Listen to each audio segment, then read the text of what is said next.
आप सभी को मेरा नमस्कार। मैं हूं नन्हे पहलवान और आप देख रहे हैं हमारा YouTube चैनल स्लो जिंदगी और बाबा की खरी खोटी। मेरे साथ हैं बाबा रामदास जी। बाबा जी जय श्री राम। जय श्री राम। हर हर महादेव। बाबा जी जरा एक वीडियो देखिए। आपको वो अमनदीप कौर याद है, एनडीपीएस में जो पकड़ी गई थी, पंजाब पुलिस की महिला कांस्टेबल? पंजाब पुलिस की महिला कांस्टेबल अमनदीप कौर। जी। उनका एक अपना इंस्टाग्राम का हैंडल है। उनके एक्चुअली दो हैंडल है। एक हैंडल तो है उनका पुलिस_कौर_अमन, और उनका एक बैकअप अकाउंट है पुलिस_दीप_अमन। ये जो मैंने फोटो लगाई है, ये है पुलिस_दीप_अमन की। पंजाबी आपको नहीं पता है तो मैं पढ़ के सुनाता हूँ। ये जो रेड कलर में लिखा है ना, जमानत होगी। 28 दिन बाद बीपी अमनदीप कौर बर्खास्त पूर्व मुलाजिम पंजाब पुलिस की जमानत हो गई थी, और उन्होंने अपने इंस्टाग्राम के बैकअप हैंडल पे ये वीडियो लगाई थी। जरा सुनिए बाबा। आपको वो याद है माझी फिल्म का एक डायलॉग है जिसमें जब पहाड़ तोड़ रहे होते हैं नवाजुद्दीन, तो वो आते हैं कि तुमको क्या लगा था हम नहीं आएंगे, लो हम फिर आ गए। सेम उसी अंदाज में सब राज्य खुशे। तेरे को क्या लगता था कि नहीं लौटेंगे? गलत। ले फिर देखिए फिर आ गई। और आज उन्होंने एक वीडियो लगाई है। आज उनके इंस्टाग्राम के मेन हैंडल पे एक और वीडियो थी। ਉਹੀ ਪਰੇਸ਼ਾਨ ਹੋ ਗਏ ਨੇ ਵੀ ਜਿਹੜੇ ਉੱਥੇ ਅਫਸਰ ਗਏ ਨੇ ਉਹੀ ਪਰੇਸ਼ਾਨ ਹੋ ਗਏ ਨੇ ਵੀ ਕਮਾਲ ਦੀ ਗੱਲ ਹੈ। ਇੱਕ ਕਾਂਸਟੇਬਲ ਰੈਂਕ ਜਿਹਦੀ ਮਸਾਂ 50,000 ਦੀ ਤਨਖਾਹ ਹੋਣੀ, ਉਹਦੇ ਘਰ ਦੇ ਵਿੱਚ 50,000 ਦੇ ਬੈੱਡ, 25,000 ਰੁਪਏ ਦੀ ਕਹਿੰਦੇ ਪਰਫਿਊਮ ਸੀ ਤੇ 200 ਗਜ ਦੀ ਕੋਠੀ, मतलब 8। बाबा जी उन्होंने इस पे लिखा है कि आजो पिज्जा खा लो। पिज्जा बनाते की एक वीडियो है और वो ये दिखा रही है कि आओ मैं पिज्जा बना रहा हूँ। पीछे उन्होंने किसी ने उनके बारे में बोला होगा कि पंजाब पुलिस की महिला कांस्टेबल 25,000 दे बैठ, 50,000 दे बैठ, 50,000 दे बैग।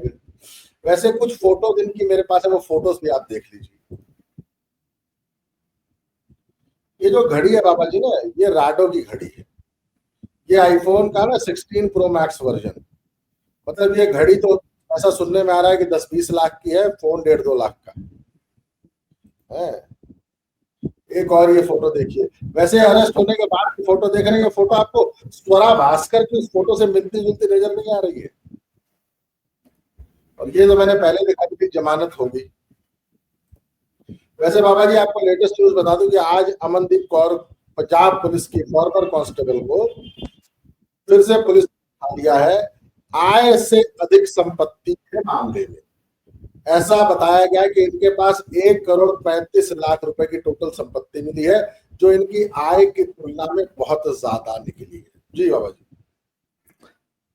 वैसे आय से अधिक का मामला तो हमारे हिंदुस्तान के सभी बड़े बड़े पॉलिटिशियंस के ऊपर चल रहा है। आज तक उखड़ा किसका? क्या उखाड़ लिया हमारे न्यायाधीशों ने या हमारी सरकारों ने आय से अधिक संपत्ति का? राहुल गांधी और प्रियंका गांधी और सोनिया गांधी कौन सा बिजनेस करते हैं भैया, आप बताइए? या मुलायम सिंह, शिवपाल यादव, अखिलेश यादव ने कौन सा बिजनेस करके जो अरबों खरबों रुपए की संपत्ति बनाई है? अलबत्ता सुप्रिया सुले जो है गोभी पता नहीं कितने करोड़ की अपने गमले में उगाती थी। उसी तरह पी चिदम्बरम की बेटी भी जो है उनका परिवार भी गमला में गोभी उगाकर करोड़ों रुपए का हो गया। हमारा महेंद्र सिंह टिकैत के बेटे जो हैं, नरेश टिकैत, राकेश टिकैत, वो सब कौन सा खेत में गन्ना बोते हैं। 4 बीघा के मालिक थे महेंद्र सिंह। आज उनके बेटे जो है वो अरबोपति हुए पड़े हैं किसानों की राजनीति करके। इसलिए आय के ज्ञात स्रोतों से अधिक की संपत्ति अर्जित करना ये भारत में कोई नया नहीं है। मायावती ने कौन सा बिजनेस किया है? जो मायावती ने जो खरबों रुपए की संपत्ति बनाई है वो किस पैसे से बनाई है? कहां से आया वो पैसा? ये पूछने वाला कोई है? तो नन्हे पहलवान बात ऐसी है कि देखिए 1,35,00,000 रुपए इज पीनट्स। पंजाब में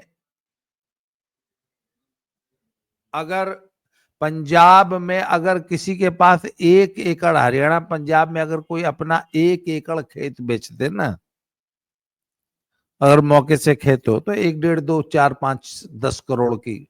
लुधियाना में अभी गलाडा, ग्रेटर लुधियाना डेवलपमेंट अथॉरिटी ने कोई 3600 एकड़ हेक्टेयर जमीन एक्वायर की है, 8 करोड़ रुपए का किला है।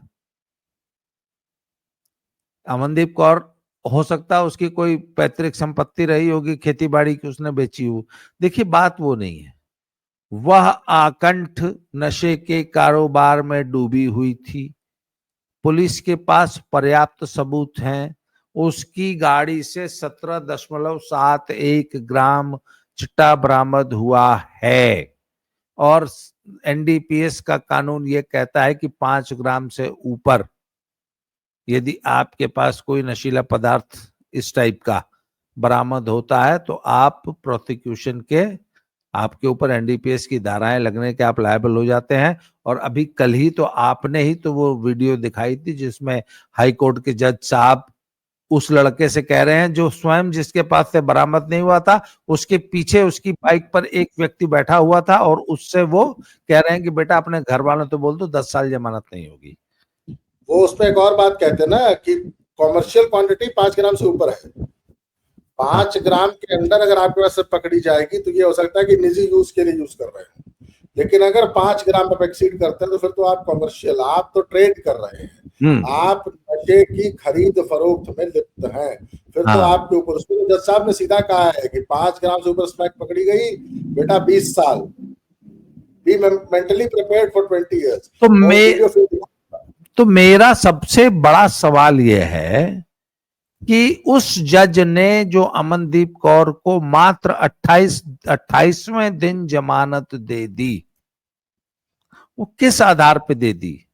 हम लोग जब जुडिशरी को भला बुरा कहती है भारत की जनता, और जब ये कहती है कि हमारा जुडिशरी से विश्वास उठ गया है, एक आम आदमी, एक गरीब गुरबा अगर किसी केस में पकड़ लिया जाए तो पेटी क्राइम्स में जिसमें कुल 6 महीने की सजा है, उस केस में लोग 6-6 सालों से जेल में पड़े हैं, आज तक जमानत नहीं हो रही या उनकी कोई सुनवाई ही नहीं हो रही। जिस केस में सजा सिर्फ 6 महीने थी, बंदा 6 साल से जेल के अंदर बंद है, पर हमारी जुडिशरी उसको छोड़ ही नहीं पा रही है। जेल अथॉरिटीज उसको छोड़ नहीं सकते, बोले सर जब तक कोर्ट से ऑर्डर नहीं आएगा हम कैसे छोड़ दें। परंतु यदि आप रसूखदार हैं तो आपके लिए रात को 2 बजे कपिल सिब्बल खड़ा हो जाएगा। मुझे तो अब तक ये ताज्जुब है कि इस अमनदीप कौर के लिए कपिल सिब्बल और अभिषेक मनु सिंह भी खड़े क्यों नहीं हुए। दुनिया के हर देशद्रोही, हर क्रिमिनल, हर आतंकवादी, बड़े से बड़े आतंकवादी, अच्छा इसका मतलब ये छोटे लेवल की है, अगर इसने इसके पास से 100-200 हजार किलो मिली होती तो अब तक तो पूरा, अब तक तो सुप्रीम कोर्ट जो है रात को 2 बजे खुल के इसको वो कर दिया होता। तो बात ये रफा हो जाता, तब तक तो कैसे वो तो कि वो उसको बोले ये तो वो था सीमेंट में मिलाने वाला सफेद चूना था जो बरामद हुआ, CFL लैब्स भी खरीद ली जाती। तो बात यह है कि हमारी जुडिशरी ने एक 17 ग्राम कैरी करने वाली पुलिस मुलाजिम को 28वें दिन जमानत क्यों दे दी? अब पुलिस जो है लिपापोती कर रही है कि उसको डिस्प्रपोर्शनेट एसेट, आय से अधिक संपत्ति में, आज उसको फिर से गिरफ्तार किया, उसमें भी जमानत हो जाएगी। एक पुलिस ने 1,35,00,000 रुपए की कुल संपत्ति दिखाई है। क्या अच्छा आज के जमाने में शहर में 1,35,00,000 क्या होता है? शहर का हर एक व्यक्ति जिसके पास 10 मरले में के प्लॉट में एक घर अगर है तो आज उसकी वैल्यू 1 करोड़ है, तो उसका तो 400 गज में कोठी है या 200 गज में बता रहे हैं, 1800 स्क्वायर फीट में उसकी कोठी है। 25-25 हजार के उसके घर से परफ्यूम मिले हैं, 20 लाख की घड़ी राडो आप दिखा ही रहे हैं। कई सारी, सुनिए, कई सारी इनोवा गाड़ियां, एक ऑडी गाड़ी, एक थार, और इसके अलावा अन्य बहुत सी बेनामी संपत्तियां। ये तो 1,35,00,000 तो उसके नाम पे है ना, बेनामी कितनी है। और एक बात बताइए ना, उसका इतना रसूख है, इतने लोगों को वो जानती है, पंजाब पुलिस के बड़े बड़े अफसर उसकी जेब में है, इतना उसका रसूख है। अच्छा, वो कितने कॉन्फिडेंस से कह रही है हो गई जमानत। बाबा जी पूरा गाना है, आप एक्चुअली गाना सुन नहीं पाए ना। आप उसके गाने के वैसे बोल बता दीजिए मुझे, गाना बजाइए मत, क्योंकि अनावश्यक जो है कॉपीराइट स्ट्राइक आएगा। चंडीगढ़ पेशी जट दी, चंडीगढ़ में जट की पेशी है और पूरा चंडीगढ़ आज बंद पड़ा है। मतलब जट इतना बड़ा माफिया गैंगस्टर है कि आज उसकी पेशी है और पूरा चंडीगढ़ बंद कर दिया है पुलिस ने। देखिए, एक हाथ से बुलेट चला रही है बिना हेलमेट के। पहले तो इनको सबसे पहले तो चालान होना चाहिए, ये बुलेट सीज होना चाहिए। तो ये देखिए, इसे कहते हैं व्यवस्था का मजाक उड़ाना। उसका और कॉन्फिडेंस देख लीजिए ना, चैलेंज कर रही है कि लो हो गई मेरी जमानत। अच्छा, उसकी नौकरी चली गई। आप मुझे एक बात बताइए, वो ये कहती है मैं तो जी सामान्य महिला हूं, मैं तो चूंकि मेरी 10-11 साल की नौकरी है, मेरी 50 नहीं 85,000 रुपए तनख्वाह है। अच्छा, अब तो डिसमिस हो गई ना नौकरी से, और 50 लाख से ऊपर का लोन बताती है कोठी पे और उस थार पे। थार हो गई सीज, थाने में खड़ी है, वो केस प्रॉपर्टी बन गई। तो अब वो किस्तें कैसे देगी? जो मकान की 50,000 की किस्तें वो कैसे देगी? इसकी उसको चिंता होनी चाहिए ना। पर इस लड़की जो अभी भी पिज्जे खा रही है और रीलें बना रही है और व्यवस्था को चैलेंज कर रही है, होगी जमानत। उसको अपनी नौकरी से बर्खास्तगी का जरा सा भी मलाल है, गम है? उसको जरा सी भी चिंता है कि हाय मेरी नौकरी चलेगी, अब मैं कैसे सरवाइव करूंगी? नहीं। आप देख लीजिए ना, वो इस धंधे में कहां तक लिप्त है और किस कॉन्फिडेंस के साथ अपने आप को प्रस्तुत कर रही है। इससे समझ में आता है कि पंजाब में ये नशे का कारोबार कितना गहरे तक धंसा हुआ है। पंजाब का समाज इस नशे के कारोबार में किस कदर डूबा हुआ है। और मैं तो डे 1 से आरोप लगा रहा हूं कि ये युद्ध नशे के विरुद्ध ये एक फर्जीवाड़े की ड्राइव है। जी बाबा जी, विजिलेंस ब्यूरो के एक स्पोक्सपर्सन ने ऐसा बताया है कि जो टोटल उनका एक पीरियड चेक किया गया है कि 2018 से लेकर 2025 तक उन्होंने टोटल कितना कमाया और कितना खर्चा है। तो उनकी टोटल इनकम जो है वो 1,08,00,000 है, लेकिन जो उन्होंने खर्च किया वो 1,39,00,000 है। ये तो कागजों की बात कर रहा हूँ। इसका मतलब है कि 31 लाख रुपए ज्यादा, मतलब टोटल कमाई से 28-30% ज्यादा खर्च किया है। पुलिस अब सिर्फ ये जांच कर रही है कि उस 28-30-32 लाख रुपए का हिसाब दे दो। अच्छा। और आजकल बाबा जी मैं आपको एक बात बताऊं, आजकल सब कुछ जो लेन देन होता है ना, मोटा मोटी जब से नोटबंदी की है सब कुछ होने लग गया है ऑनलाइन। आपको किसी ने पैसे भेजे तो उसको कैश की डीलिंग सिर्फ तो 2 नंबर का काम करते हैं जो लोग ना, या जो लोग टैक्स चोरी करते हैं, आजकल सिर्फ और सिर्फ कैश पे डील वो कर रहे हैं। आपको जानकर हैरानी होगी, पिछले 4 दिन से मैंने 1 भी रुपया कैश नहीं भेजा, सब कुछ ऑनलाइन पेमेंट किया। और ये पिछले 4-5-7-10 सालों से पूरा भारत देश करता आ रहा है।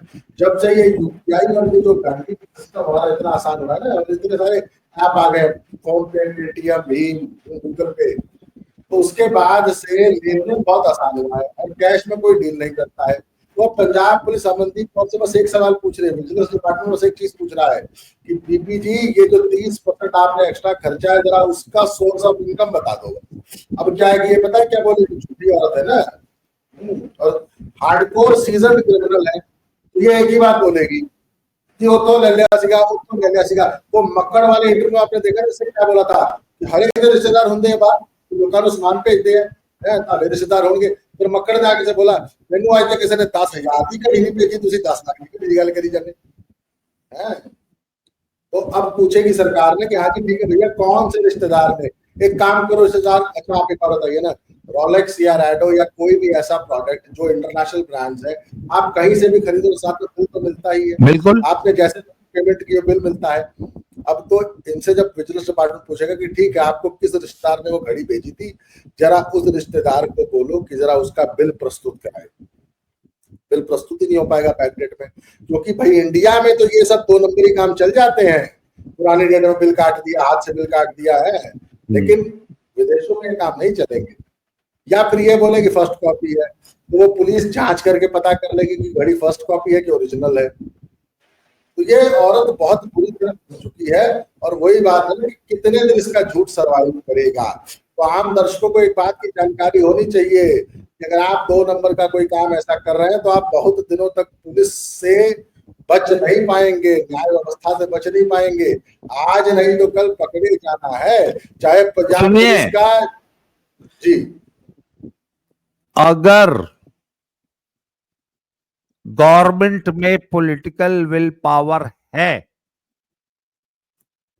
तो आप नहीं बच सकते, परंतु यदि ऐसे ही भगवंत मान 8 PM CM जैसी ढुलमुल कठपुतली सरकार है तो आपका कोई बाल बांका नहीं कर सकता। और मैं देख रहा हूं आजकल ये आम आदमी पार्टी की जो गवर्नमेंट है ना पंजाब में, इसके बारे में पंजाब में एक कहावत कही जा रही है कि ये सिर्फ आई वॉश करती है हर चीज में। आप देखिएगा वो इनका एक क्या नाम विधायक पकड़ा गया है ना, रमन अरोड़ा, वो उसके बारे में पंजाब जालंधर में ये चर्चा है कि पकड़ा है, जांच करेंगे, 1 महीना बाद क्लीन चिट दे देंगे। बोले जी हमने तो देखो पकड़ा था, छूट गया क्योंकि उसके खिलाफ कोई केस नहीं मिला। आप देख लीजिएगा अमनदीप कौर के साथ भी यही होना है। अच्छा एक बात बताइए, अगर ये ऐसा कोई क्रिमिनल यूपी में पकड़ा जाता, इनको अरेस्ट करते ही इनके घुटने से 6 इंच नीचे तो पहले इनकी इस 1800 स्क्वायर फुट की कोठी का क्या होता? वो तो अब तक बुलडोजर चल गया होता। पंजाब में तो नहीं चला ना। बाबा की एकदम स्पष्ट पॉलिसी है कि क्राइम, माफियागिरी, ड्रग पेडलिंग, ड्रग माफिया द्वारा कमाया गया काली कमाई के पैसे से बनाई गई संपत्ति को जमींदोज करना है। इसको कहते हैं पॉलिटिकल विल पावर। जी, ये पॉलिटिकल विल पावर क्या भगवंत मान में है? अगर होती तो अब तो अमनदीप कौर 28 दिन बाद जमानत पे छूट के नहीं आती, अब तक अमनदीप कौर का मकान बुलडोजर उसकी छाती पे चढ़ गया होता। इसीलिए मैं कहता हूं कि ये युद्ध नशे के विरुद्ध ये सिर्फ और सिर्फ आई वॉश है, आम आदमी पार्टी का प्रोपेगेंडा है। करना खाना पीना कुछ नहीं, गिलास तोड़ना 12 आना, ये इनका मोटो है। ये ऐसे ही राजनीति करेंगे। अब देखते हैं, अमनदीप कौर फिर से अरेस्ट होकर जेल में गई है, कितने दिन बाद वापस आती है। बाबा जी वीडियो समाप्त करने से पहले मैं एक वीडियो दिखाना चाहूंगा सभी दर्शकों को कि एमपी के उन हाईकोर्ट के जज साहब का वीडियो देख लें कि अगर आप नशे के कारोबार में लिप्त हैं तो आपके साथ यही होगा। डिसमिस लॉर्डशिप, मेरे ऊपर कोई एलिगेशन नहीं है, क्रिमिनल रिकॉर्ड में ऑर्डर ऑन मेरिट्स। लॉर्डशिप मेरा एक निवेदन है, 18 साल की एज है लॉर्डशिप, चार्जशीट फाइल हो चुकी है, कोई क्रिमिनल रिकॉर्ड। 10 साल रहोगे। स्मैक 5 ग्राम है क्या? कमर्शियल हो कितना है? 40 ग्राम लॉर्डशिप बालकिशन से जब्त हुई है। मेरे से नहीं हुई उस दिन मोटरसाइकिल से जब्त हुई है। और सुनो उसमें देखो ना, जो कमर्शियल क्वांटिटी शायद 5 ग्राम है या 10 ग्राम है, जो कुछ है कमर्शियल क्वांटिटी। सर मेरे से जब्ती नहीं हुई है। हाँ 20 साल सीधे अंदर रहना है तुमको। Be mentally prepared. भैया अगर आप नशे के कारोबार में लिप्त हैं या नशे से पैसा कमाने की सोच रहे हैं तो बी मेंटली प्रिपेयर्ड कि अगर 5 ग्राम से ज्यादा कमर्शियल क्वांटिटी पकड़ी गई तो 20 साल की सजा होगी। वो तो अच्छा है आप पंजाब पुलिस। तो अगर आप पंजाब में हैं तो आपको 20 दिन बाद ही पंजाब की सरकारें, पंजाब की अदालतें, पंजाब की पुलिस और पंजाब की सरकार आपको बाकायदा कंधे पे पालकी पे बैठा के आपके घर लेके आएगी, आपका बाल बाका भी नहीं होगा। इसलिए पंजाब में आप मस्त मजे के साथ अपना सभी गैर कानूनी काम कर सकते हैं। इस घटनाक्रम ने यही सिद्ध किया है। नन्हे पहलवान, आपने समय दिया इसके लिए बहुत बहुत धन्यवाद, आभार। आज की चर्चा को अब यहीं समाप्त करते हैं, आगे फिर किसी नए टॉपिक से दोबारा बात। और अगर पंजाब में आप गलती से पकड़ भी लिए जाएंगे तो आप 1 हफ्ते में छूट जाएंगे, फिर आप ऐसे बुलेट पे बिना हेलमेट के एक वीडियो लगा सकते हैं, जमानत तो होगी है। तो आपने हमें समय दिया, आपका बहुत बहुत धन्यवाद। जय श्री राम। जय